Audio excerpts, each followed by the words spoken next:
Europe से ज़्यादा भारत में उसका जश्न मनता दिखेगा। कोरोना काल की विभीषिका के बाद भी लोग आधी रात को सड़कों पर शराब पीकर झूमते दिखाई देंगे। कई जगहों पर तो दिवाली से कहीं ज़्यादा रंग बिरंगी आतिशबाजी से आसमान ढक सा जाएगा। किसी के दिमाग में यह सवाल नहीं आएगा कि ईसाई मान्यता के अनुसार ईसा के जन्म से नया वर्ष प्रारंभ होता है, लेकिन कोई तो समझाए कि ईसा का जन्म तो 25 दिसंबर को हुआ, तो फिर ये 1 जनवरी क्या भला है।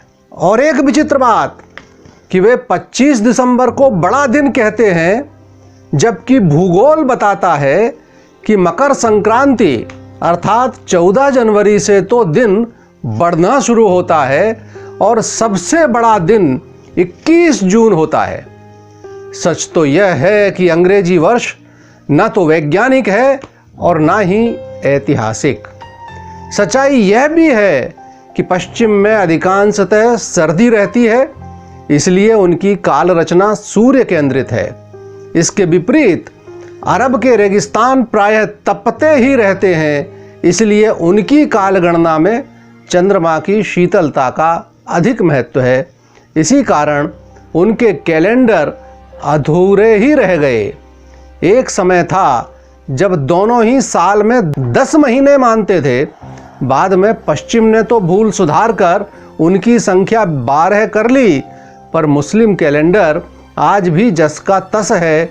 यही कारण है कि कभी ईद सर्दी में आती है, तो कभी गर्मी में, तो कभी बरसात में। ईसाइयों द्वारा 10 महीने के स्थान पर 12 महीने किए जाने की भी बड़ी रोचक गाथा है।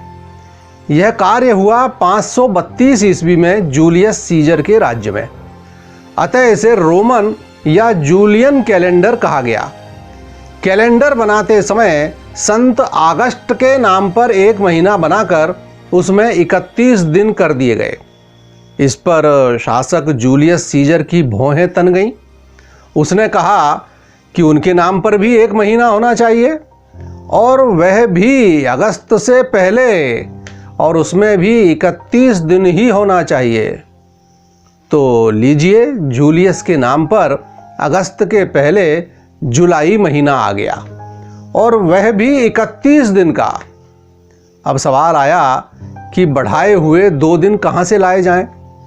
तो गरीब फरवरी सामने पड़ गई, और उसके हिस्से के 30 दिन में से 2 दिन काट लिए गए।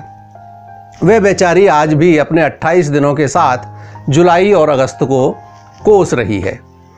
इतना ही नहीं, तो शुरू में एक साल को 365.25 दिन के बराबर माना गया, जबकि वह सायन वर्ष 365.2422 दिन से 11 मिनट 13.9 सेकंड अधिक था।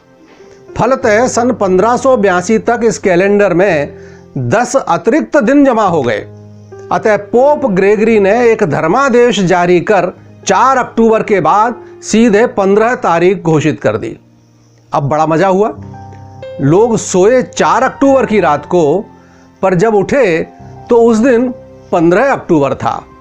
जिन लोगों के जन्मदिन या विवाह की वर्षगांठ उन दिनों में पड़ती थी, वे सड़कों पर आकर शोर मचाने लगे, अपने दिन वापस मांगने लगे। कुछ लोग इसलिए भी भयभीत थे कि कहीं उनकी आयु भी तो कम नहीं हो जाएगी 10 दिन। कुछ दिन के शोर के बाद सब शांत हो गए। इस व्यवस्था के बाद बना कैलेंडर पोप ग्रेगरी के नाम पर ग्रेगरी कैलेंडर कहलाया। जहाँ जहाँ अंग्रेजों का शासन रहा, वहाँ वहाँ उसे ही प्रचलित किया गया। है ना कमाल की बात कि उनका दिन रात के अंधेरे में 12 बजे प्रारंभ होता है। शायद ऐसे ही लोगों के लिए भारतीय शास्त्रों में निशाचर शब्द आया है। इस्लाम या ईसाई कालगणना की तुलना में भारतीय कालगणना अधिक वैज्ञानिक है। भारतीय मनीषियों ने सूर्य और चंद्रमा दोनों को आधार बनाकर अपना कैलेंडर निर्मित किया। इसीलिए हमारा पंचांग तिथि, मास, पक्ष और अयन भी बताता है। चैत्र शुक्ल प्रतिपदा को ही पृथ्वी का पिंड सूर्य से अलग हुआ था, अतः यह पृथ्वी का जन्मदिन है। ब्रह्म पुराण के अनुसार ब्रह्मा जी ने सृष्टि निर्माण इसी दिन सूर्योदय से प्रारंभ किया। चैत्र मासे जगत ब्रह्मा संसर्ज प्रथमे हनि, शुक्ल पक्षे समग्रम तु सदा सूर्योदय सति। भारतीय कालगणना में पृथ्वी के संपूर्ण इतिहास को 14 भागों में बांटा गया है। प्रत्येक भाग को मनवंतर नाम दिया गया है। एक मनवंतर की आयु 30,67,20,000 वर्ष की होती है। अभी तक 6 मनवंतर बीत चुके हैं, अर्थात पृथ्वी का संपूर्ण इतिहास 4 अरब 32 करोड़ वर्ष का है। विश्व में प्रचलित सभी कालगणनाओं में भारतीय कालगणना प्राचीनतम है। इसके साथ ही इतिहास की अनेक महत्वपूर्ण घटनाओं का साक्षी भी वर्ष प्रतिपदा रहा है। त्रेता युग में श्री राम और द्वापर में युधिष्ठिर का राज्याभिषेक इसी दिन हुआ था। उज्जैनी के महान सम्राट विक्रमादित्य ने विदेशी शकों को हराकर इसी दिन राजधानी में प्रवेश किया था। उसी स्मृति में विक्रम संवत प्रारंभ हुआ। विक्रमादित्य के विषय में एक अन्य महत्वपूर्ण तथ्य भी स्मरणीय है कि उन्होंने पराजित शकों को हिंदू समाज में ही विलय कर लिया। यहाँ तक कि आज उनकी पहचान भी मुश्किल है।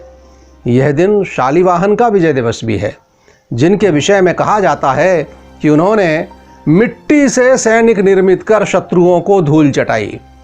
इसका निहितार्थ यही माना जा सकता है कि शालिवाहन ने जमीन से जुड़े आम आदमी को शत्रुओं के विरुद्ध चैतन्य किया व उनसे ही अपना सैन्य बल बनाकर स्वदेश की रक्षा की, विजय पताका फहराई। दूसरे शब्दों में कहें तो हिंदू नववर्ष स्वदेश की विजय का पर्व है। जब विदेशी आक्रांताओं के आतंक से सिंध थर्रा रहा था, तब चैत्र शुक्ल द्वितीया को वरुण अवतार झूलेलाल ने जन्म लेकर हिंदू समाज को त्राण दिलाया। सिख परंपरा के दूसरे गुरु अंगद देव जी का प्राकट्य दिवस भी यही वर्ष प्रतिपदा है। महर्षि दयानंद सरस्वती ने वैदिक मान्यताओं की पुनर्प्रतिष्ठा हेतु आर्य समाज की स्थापना भी इसी दिन की थी। संक्षेप में कहें तो भारतीय काल गणना का प्रत्येक संवत्सर वर्ष प्रतिपदा से ही प्रारंभ होता है। सृष्टि संवत से लेकर कल्पाब्द, युगाब्द, वामन, श्री राम, श्री कृष्ण, युधिष्ठिर, बुद्ध, महावीर, शंकराचार्य, शालिवाहन, बंगला, हर्षाब्द, कलचुरी, फसली, वल्लभी आदि सभी संवत्सर इसी दिन से प्रारंभ होते हैं। तो आइए विदेशी जूठन को छोड़कर अपने महान पुरखों से जुड़ें और कुछ नहीं तो नई पीढ़ी को अपनी तिथियों और महीनों के नाम तो अवश्य बता दें। ये कहानी नववर्ष की आज प्रारंभ हुई है। अभी हमने यूरोपीय नववर्ष के विषय में जाना और उसकी तुलना भारतीय नववर्ष से की। अगले अंकों में विक्रम संवत, शक संवत और झूलेलाल जी के विषय में चर्चा करेंगे। देखते रहिए आपका अपना क्रांति दूत। नमस्कार।